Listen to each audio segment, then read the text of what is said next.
passionate music enthusiasts. You know, we want them to be practical. So if you're on our panel and you're maybe around here, we just want practical jams. Anything that's in theory, if you can give it to us step by step as best as you can. We want that, right? Fantastic. So let's get into it. I'm gonna let you know what our topic is. It's about building as an artist in new spaces. Set spaces are outside of the country, right? You get to Germany. Who do you know in Germany, right? How do you connect those dots? How do you get on stage? How do you get someone in Japan to release your collective CD, you know, in Japan? You know, these are very human soft skills that we're going to learn tonight. So there's only so much you can build from behind a screen. This week's panel brings together artists who have taken their work beyond their home countries, performing on international stages, releasing music abroad, building relationships in unfamiliar spaces, and navigating the human side of global artistry. From Johannesburg to the world, we unpack what really happens when you're there. The conversations, the culture shifts, the soft skills, and the opportunities that don't exist online. So I'm going to bring on our first panelist, a Johannesburg-born artist whose work sits at the intersection of hip-hop, alternative sound, and global collaboration. From releasing music in Japan to performing in Tokyo and Singapore, this artist represents a new wave of artists building internationally while staying rooted in Jersey. Please welcome Sam Turpin.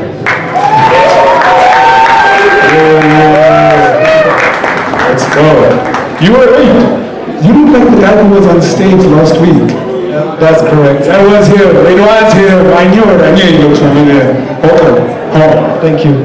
Our next guest is an artist bridging continents from Germany to South Africa with a practice rooted in live performance, collaboration, and cultural exchange. This artist represents what it means to build across borders, not just digitally, but through real-world presence and connection. Please welcome Cellz.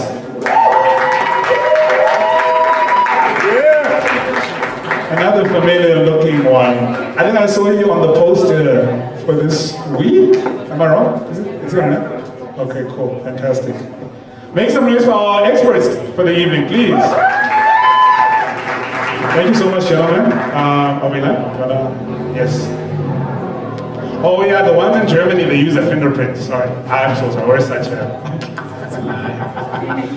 All right, so gentlemen, thank you so much for honoring the invitation and for your patience. And we're so happy to have you guys here at home. Both of you have been on the stage before we even moved to this particular venue, Pop-Up Black Sheep Day. So it's so nice that we're still in communion. I want to start with you, Cellz. You're here on tour, which is exciting. Cape Town, a couple shows in Cape Town. You're now in Joburg. You just played Black Labona, and then you came home. I don't know, is this your last stop? Today's my last stop, yeah. Oh, guys, we're celebrating Cellz' last stop on the tour. Yeah. So, as someone who's navigated different cultural spaces, what are the social or communication skills artists need to develop to connect across cultures? Thoughts?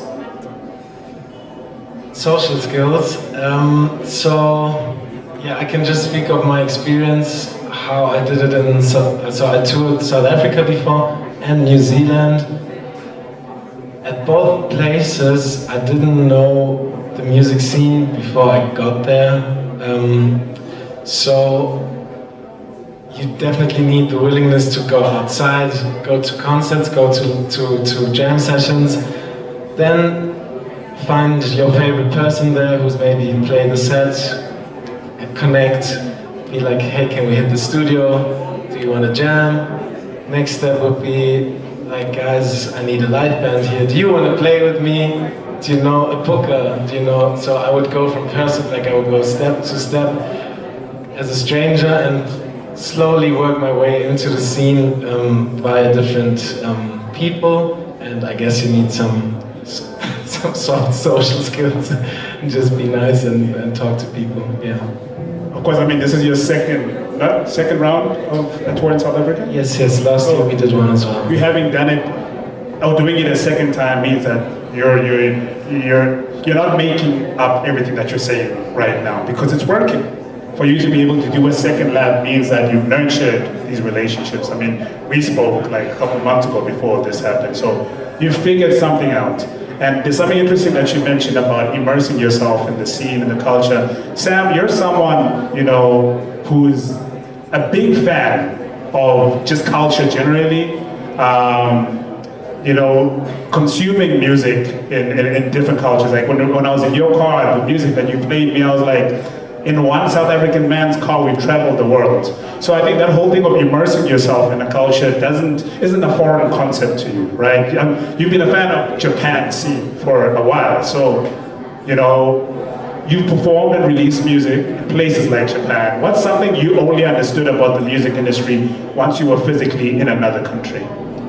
That audiences aren't the same, and the behavior of consumers is not the same. You know, I'll give you an example. The first time I was in Japan, someone asks what I do. I say I'm a musician, and suddenly their phone is in my face, like, put your music, I want to listen to it now. And that happened to me like 3 times over there. People here don't do that. You say I'm a musician, they're like, oh, okay. You do? You know what I'm saying? So to have someone be like, oh really? And then they'll listen to it like right in front of you and give you their opinion. And that's a level of engagement that I wasn't expecting, but it's a level of engagement that I really appreciated, because immediately they know whether or not they'll come to your show, or you build a relationship based on what you do in an instant. And so yeah, I think that really blew my mind at the time. Okay, now that emphasizes something that's really interesting that we've known a little bit as far as doing your weekly touch-up, the importance of consistent in-person live experiences. You know, people can make a decision about you and your music right here as soon as you're on stage, right? It's such a, you know, important moment, that bridging online to physical. So, Cellz, what's the biggest difference from your perspective between building relationships online versus being physically present in a new scene? I mean, when we spoke on WhatsApp, we obviously missed each other, and like, as far as like tone and all those things, so many things can get lost on text. And then when we see each other in person, it's like, oh, I missed you, hug. So there's a clear distinction. From your experience, what does that look like?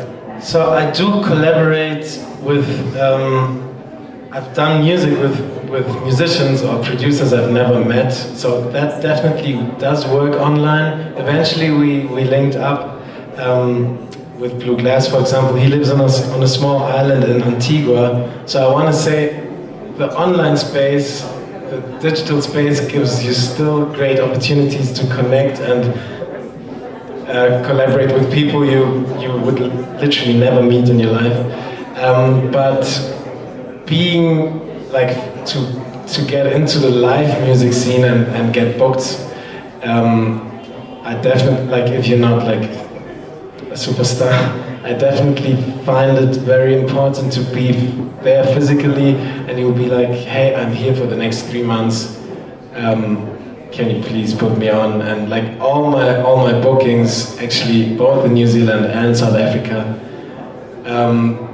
came together through physical, like through people I met on the road, and then contact to contact. So booking online when people don't know you is like, they have no touching point. It's just like you just want another artist with maybe a cool music video and some streaming numbers. But being like connecting on a personal level makes all the difference for getting booked live, in my experience. So, with that said, obviously we understand the importance and the impact of being able to be in a physical space. Realistically, it's not the most feasible thing, right? If we could just go to Berlin right now, just to go and shake someone's hand and then come home, easy, but it's not that easy. So, just while I still have you, Cellz, you getting here, your journey was amplified by the Goethe Institute. I don't know if it's solely... Yeah, this time, yes. So okay. Goethe Institute is like an institute from Germany. They fund cultural exchange. So last year I did the tour completely self-funded. So I would be back home and play corporate gigs and work in a side hustle.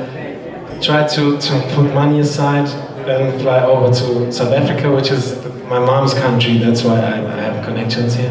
And so then from last year's tour, we documented the whole thing.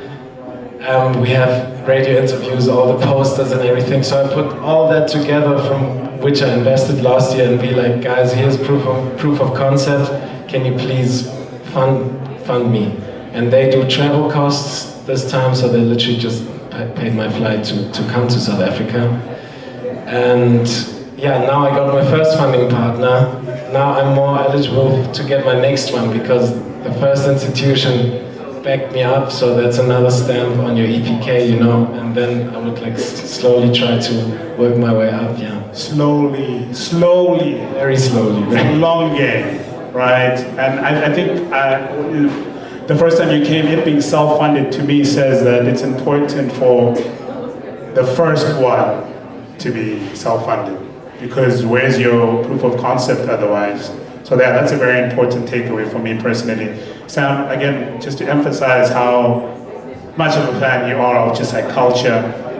When you get to these spaces, you know, you've got to know what's happening, you want to know where it's happening, you know, what are people eating, you know, and I can already see you in my head just like smiling the whole time while you're in Japan. So when you're in a new country, how do you approach meeting people and building genuine relationships without it feeling transactional? That's difficult because sometimes people expect it to be transactional, sometimes they don't. But I want to emphasize that human connection is very important because if somebody, again, knows you, knows what you're about, and then if you make it clear to them that, hey, I'm in town, I want to link up, they may or may not have expectations in their head about what you're doing there. Some of them might be like, oh, okay, cool, let me show you this, maybe you'll like this. I mean, the first time I landed in Tokyo, my friend there took me to the Red Bull Music Festival. I wasn't performing, but she was like, just see how this is done here, you know, and to me that's valuable. I mean, it might not be valuable to someone who only looks at numbers, only looks at money, only looks at, you know, having fun with friends, because it was none of those things. It was like literally them helping me research. And they might view it as a transaction, like, oh, I did something nice for my friend who's visiting, or they might not, they might just be genuine. So I think as long as you approach an interaction with pure intentions, you could then say, oh, that's cool, when you come to Joburg, I'll bring you to weekly touch-up. You know, I'll show you what they do on a Wednesday. You know what I mean? So yeah, you can treat something as transactional or not. Transactional doesn't have to be a negative thing. Transaction can be positive, and I think that's what cultural exchange can do. So Sam, I just want to get a little bit of insights about the Charles Jean Suite album being released on CD in Japan. Can you talk to me about that relationship, the journey to that? And also there's two people in my followers who are through you from Japan, I think from Japan. You've been able to, you know, extend that to the broader community, which is interesting. So tell me a little bit about the journey to Sweet Nights coming out as on CD in Japan. So what's funny is that we didn't leverage any relationship to make that happen. We released the album online on the release date, as one does. We just released it.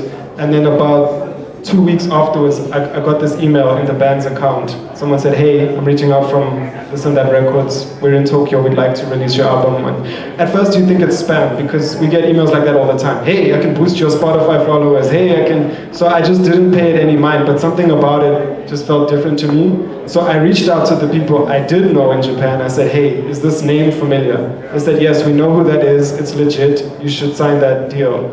You know, so we built the relationship with them after, because it just came in organically, but I have a feeling that they got wind of us through the people we already had there, because they may have retweeted.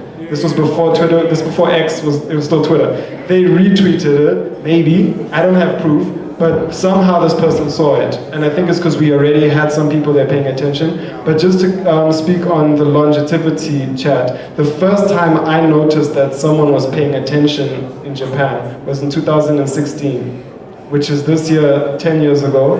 It was 8 years before we did the album. And ever since then, they were kind of just watching what we do. I don't know what intentions they have, but I think at some point this particular person got wind of it through those connections. And so again, it's the slow burn. Nothing's going to happen overnight. Somebody might be here tonight, and then in 5 years they reach out to you. You know, like, and I know that you can't bet your life in 5 years. Like, this is, you know, but it depends what your dedication is, and how you value even small connections that in the moment don't seem like much. They might pay off one day. What would you say the lesson there is? Because I've seen the Sam Turpin machine. When a release comes out, you know, you've got your press releases ready, you're reaching out to every single publication, you know, there's things happening in spaces that, you know, you've released, and there's conversations happening, but you put an intention out there in the world, you put it in the internet, not just uploading, but you're doing the work. And I think by virtue of doing the work, anything that hits has a good chance of hitting, because you know when they say you miss 100% of the shots you don't take, you take shots. And I just want to commend you on that. Cellz, quick one. When an artist travels for the first time, what should they prioritize to make the experience count beyond just performing? So, when I travel to countries I haven't been to, I'll try my best before I get there to find a local connection, and yeah, really try to see what life is about for the locals and from a local's perspective. Yeah, that's like my best memories I made overseas are definitely with the people and with getting to know the culture beyond sightseeing and food, maybe. You know what I mean? Is that? Yeah, no, I think when you mentioned food, so I was in Berlin in 2017, and I ate, my most fondest memory, unfortunately, isn't with German food. I had a doner, and you know they're everywhere, right? Affordable, it's like a wrap, or no, a wrap, a shawarma vibe, you know. So I did leave feeling a little bit ashamed that I didn't get to eat a sauerkraut. Yeah, exactly. Yeah, so definitely overdue another visit. My brother Sam is going to have to leave soon. I just want to open up for some questions. Quickly, if I have some questions, show of hand, there's one question there. I'm going to take 3 questions. Do we have 1 more or 2 more questions? Okay, we'll get question number 2. And then I'll take 1 more question. Do we have 1 more question? Okay, let's sit with the 2. The general brother with the pink shirt.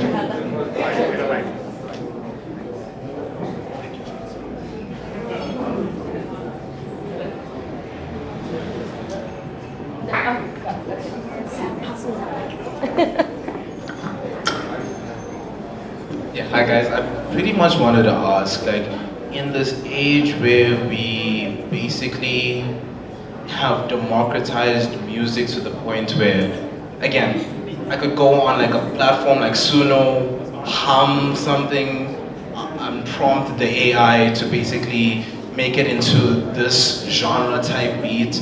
How have you guys been able to adapt to all of that? It's been getting easier and easier through the course of time to make music. And yeah, you can make the argument that like the soul is lost when you're using AI to make music, but can any of us really differentiate what really has that quote-unquote soulful touch to it, as opposed to something that's generated by AI? How have you guys been able to adapt to that? Are you guys making that? I wouldn't necessarily have anything against that tech bro here, to be honest. I'm always at the forefront of anything that's innovative, even if it comes to artistic expression. But like, yeah, how have you guys been able to navigate that landscape where AI is a thing and like self-expression through the form of music for anyone has become democratized, if that makes any sense? Yeah, so I really saw that as a chance to give more space for imperfections and for even more raw performances and authentic performances. We just released a live music video where we're not even using mics. We have like the camera audio, so that it really feels like you're in the room when you're watching it. And it's definitely not the best vocal performance I've done, and if I would do in the studio and I would go take for take, I would get a much better sound maybe. But we found that it actually really comes across and it works also to do that digitally and bring that spirit into a video. And if I'm in the studio, like, there's still space for innovation. You can do like crazy sounds, crazy mistakes, which still sound like tasty, you know. So I actually see it more as a chance to shift your online presence a bit more towards your live presence, you know what I mean? No, I was just going to say that people need to like what you do regardless of your tools. And so you need to make yourself attractive to an audience, not to say you're trying to bait an audience, but if you want to take your music and be heard, just whatever tools you use, you have to have a product that people will appreciate, and whatever people are attracted to is where they'll go. I'm not so sure people are specifically attracted to AI music unless they seek it out. In my experience, people are not attracted to it, they're attracted to raw human expression. So do with that information what you will.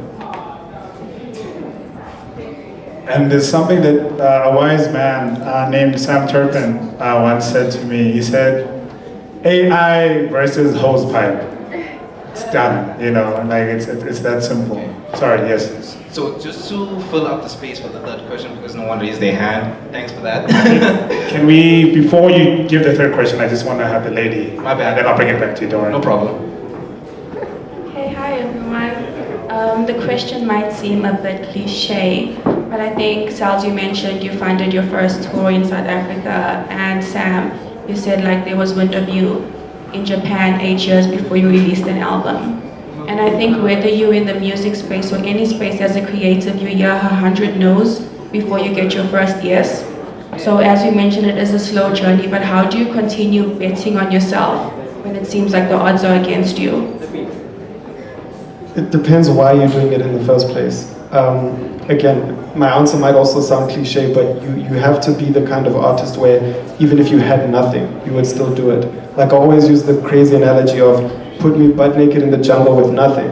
I'll make a drum, I'll make a flute, I'll hum to myself, I'll do something because it's within me anyway.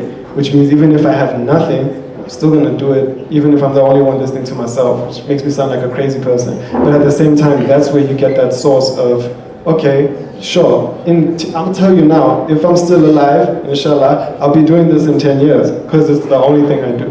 Whether audience or no audience, I'm still gonna do it. And there aren't many artists, a lot of artists will be like, oh, I'm not getting the numbers, oh, my TikTok isn't performing, the labels don't, but then they just add their own obstacles. I don't think artists should do that.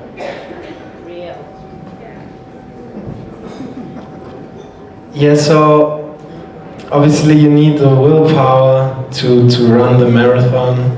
It's a very, very long game. And there's definitely, like, I find that there's days of self-doubt and like, it's like, what are you actually doing? Like, you're mad to try that. But I figured that these, like, the self-doubt always comes if I'm like physically or mentally in a bad space, if I didn't take care of myself, you know. So I would try to stay healthy, both physically and mentally, however you may do that, to keep your thoughts straight. We'll take your... I wanted to go off of the last question I asked, but it's okay. I wanted y'all's opinion more on the future of music in general. What do y'all think? Like, not something optimistic to keep somebody in the crowd who is up and coming artist to stay motivated, but something that's real, something that comes from the heart. Flaws at all. You're inside it. This is the future, bro. Like, has live music ever gone out of style? Has it ever? Dolby Atmos is an attempt at recreating this, is it not? This will never disappear. This is the future, this is the past, this is the present, live experience. I was Team Drake, but Kendrick said, I'm not in the music business, I've been in the human business, right? And that never goes away. Sorry, Jens, you want to add to that? You said, yeah. All right, yeah. Guys, make some noise for our incredible panelists, our experts. Sam Turpin is one half of the Cold Chinese Food Duo. Music is out right now. Cellz is here tonight. He's going to be hitting the stage on his last stop of The Voices, or The Voice. The voices, but the voice in my head. The voice, so it's one voice. Is it your voice?